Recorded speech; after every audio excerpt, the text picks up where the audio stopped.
Hello economist.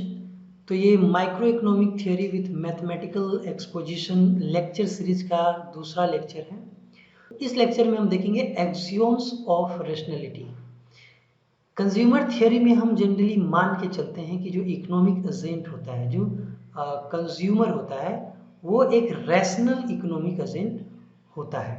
ठीक, लेकिन इस रेशनैलिटी का मतलब क्या होता है, इसे ही हम अच्छे से समझेंगे।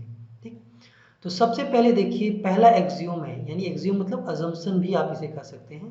पहला एक्सियोम है कंप्लीटनेस। अब इसे समझते हैं कि कंप्लीटनेस का मतलब क्या होता है। जैसे कि देखिए, मैंने यहाँ एक 2 डायमेंशनल ग्राफ प्लॉट किया और मैंने कहा कि एक्स कोई कमोडिटी है जिसे हम हॉरिजॉन्टल एक्सिस पे ले रहे हैं, और वाई कोई दूसरी कमोडिटी है, या कहें कि एक्स कोई एक कमोडिटी है और वाई बाकी सभी कमोडिटीज हैं। तो इस तरह का भी आप कर सकते हैं, ताकि सभी कमोडिटीज कवर हो जाएंगी सिर्फ 2 डायमेंशन में ही। अब जो भी हो, अब इसमें समझिए कि मान लीजिए ये एक पॉइंट है, ये एक पॉइंट है जहां consumer x1 unit of x और y1 unit of y consume करता है। ठीक, x1 यूनिट मतलब इतना x और y1 मतलब इतना y, ठीक, कंज्यूम करता है। इसी तरह यहाँ कोई पॉइंट है जहाँ consumer x2 unit of x and y2 unit of y consume करता है।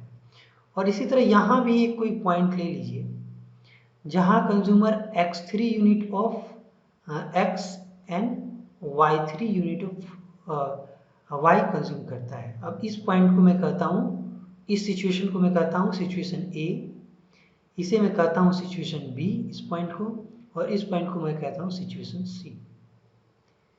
तो इस तरह से डिफरेंट डिफरेंट बंडल हो सकते हैं। मतलब ये कॉमन है, किसी भी कंज्यूमर के सामने बहुत सारे गुड्स के बंडल्स होते हैं और उससे अपने कंस्ट्रेंट के अनुसार, उसका जो इनकम है उसके अनुसार किसी मोस्ट सुटेबल बंडल को चूज करना होता है। तो जब हम तो कंज्यूमर को हम रेशनल कब कहेंगे, यही हम आपको समझा रहे हैं।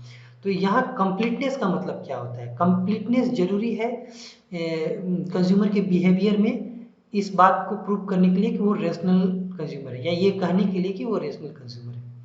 तो कंप्लीटनेस का मतलब यही हुआ यहाँ पे कि कंज्यूमर को अच्छे से पता है कि A is prefer to C, यानी कि ए जिसमें एक्स और वाई दोनों ज़्यादा हैं इस बंडल में, वो सी से ज़्यादा अच्छा है, ये कंज्यूमर को अच्छे से पता है।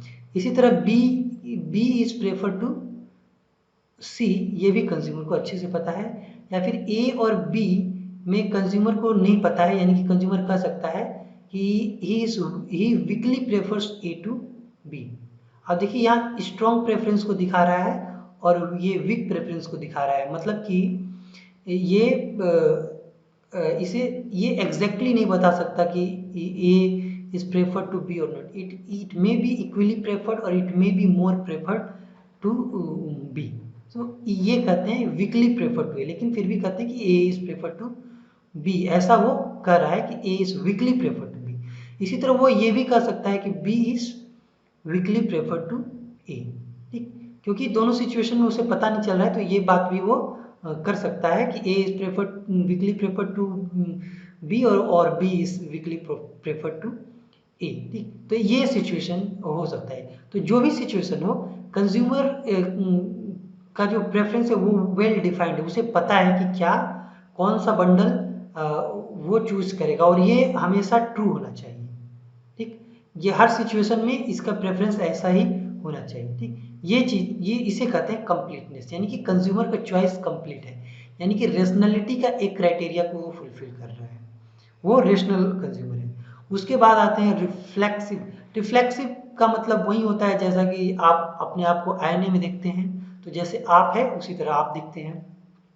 कैमरे की बात मैं नहीं कर रहा हूँ, क्योंकि कैमरा अलग ही दिखाता है। रिफ्लेक्स का मतलब हुआ कि अगर x1 और y1 बंडल दोबारा कंज्यूमर को दिया जाए तो फिर भी उसका प्रेफरेंस वही रहेगा। मतलब कि x1 y1 बंडल 2 बार उसको दिया जाए तो उसके प्रेफरेंस में कोई चेंज नहीं आएगा, दोनों को इक्वली प्रेफर करेगा, ठीक, x1 y1 दोनों को प्रेफर करेगा। और ये साधारण सी बात है, एक एप्पल मैं दूं आप राम दे या एक एप्पल रहीम दे, दोनों से आपको एक ही यूटिलिटी मिलने वाली है। तो यही बात है। तो ये कोई जरूरी नहीं था, लेकिन फिर भी किताबों में लिखा है तो इसका डिस्कशन कर देना जरूरी है, क्योंकि अगर कभी पूछ दिया गया तो फिर आप कहिएगा कि ये तो पढ़ाया ही नहीं गया है, तो ऐसा ना हो इसीलिए मैंने इसकी चर्चा कर दी। अब आते हैं ट्रांजिटिविटी के पे। तो ट्रांजिटिविटी का मतलब क्या होता है कि अब देखिए, अगर कंज्यूमर ऐसा कर रहा है, अब हम इस ग्राफ से बाहर निकलते हैं, कोई दूसरा एक हाइपोथेटिकल सिचुएशन लेते हैं कि कोई एक सिचुएशन ए है और it is preferred to B, ठीक, और कोई एक सिचुएशन बी है, it is preferred to C, यानी कि ये जो सिचुएशन बी है it is preferred to C. इसका मतलब ये हुआ कि A is preferred to C. ये हम ऑटोमेटिकली कंक्लूड कर सकते हैं यहाँ से, ठीक, ये प्रेफरेंस बताता है, यानी कि ये कुछ इस तरह होगा preference, A is preferred to B and B is preferred to C. इस तरह से हम कर सकते हैं। तो कंज्यूमर का बिहेवियर अगर ऐसा है तो हम उसे कहते हैं ये ट्रांजिटिव बिहेवियर है। अगर कंज्यूमर ये कहने लगे कि A is preferred to B and B is preferred to C but C is preferred to A, तो ये बिहेवियर ट्रांजिटिव नहीं होगा। इसे आप कभी ग्राफ पे 2 डायमेंशनल प्लॉट पे नहीं कर पाएंगे, एटलीस्ट मैथमेटिकली आप इसका स्टडी नहीं कर पाएंगे, क्योंकि ये बहुत इनकंसिस्टेंट बिहेवियर को दिखा रहा है। जब बी से अच्छा ए है और बी सी से अच्छा है तो ए सी से अच्छा ही होना चाहिए, लेकिन यहाँ कुछ उल्टा ही कंज्यूमर बोल रहा है, तो ये रेशनल बिहेवियर नहीं कहलाएगा, ट्रांजिटिव बिहेवियर हम इसे कहेंगे। तो ये भी एक रेशनैलिटी का क्राइटेरिया है जो कंज्यूमर फुलफिल करता है। अब आते हैं कंटिन्यूटी पे। अब कंटिन्यूटी का मतलब क्या होता है कि जो कंज्यूमर का बिहेवियर है वो किसी बहुत स्मॉल चेंज के लिए, अगर ये इसमें थोड़ा सा भी चेंज आ जाए x1 या y1 में, तो वो डिफाइन कर सकता है कि कौन सा बंडल उसके लिए प्रेफर है, यानी कि वो बता सकता है कि इट इज़ स्ट्रांगली प्रेफर्ड और वीकली प्रेफर्ड, या जो भी हो दोनों हो सकता है, ठीक। और फिर और एक बात यहाँ पे और ध्यान दीजिए कि अगर कंज्यूमर कंटिन्यूटी का मतलब ये भी है कि अगर कंज्यूमर कहता है कि A is preferred to B, but B is not preferred to A. B is not preferred to A. इसका मतलब यही है कि ये इसे हम यही मानेंगे कि A is strongly preferred to B. ठीक, अब ये सारे जो अजम्पशन है ये इसलिए जरूरी है ताकि हम एक स्मूथ इंडिफरेंस कर्व का लाइन ड्रॉ कर पाए। जैसे जैसे जब हम इंडिफरेंस कर्व में आएंगे तो इन सब चीज़ों पे हम और आएंगे और इसका एक मैथमेटिकल एनालिसिस हम कर पाए, इसके लिए ये सारे अजम्पशन जरूरी है।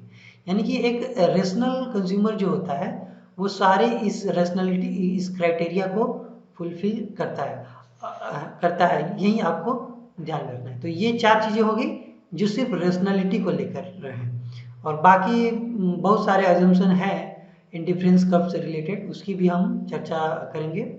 और जहाँ तक रेफरेंस की बात है तो ये तीनों चीज़ें 1, 3 और 4 निकोलसन स्नाइडर की बुक में दी हुई है, और रिफ्लेक्सिव वाला जो है ये हॉल वेरिएंट की माइक्रो इकोनॉमिक्स बुक में दी गई है, जो इंटरमीडिएट माइक्रो इकोनॉमिक्स की बुक है। तो इतना कहकर मैं इस वीडियो को ख़त्म करता हूँ। मिलते हैं अब अगले लेक्चर में, लेक्चर 3 में, जिसमें हम इंडिफरेंस कर्व से ही रिलेटेड कोई और टॉपिक कवर करेंगे।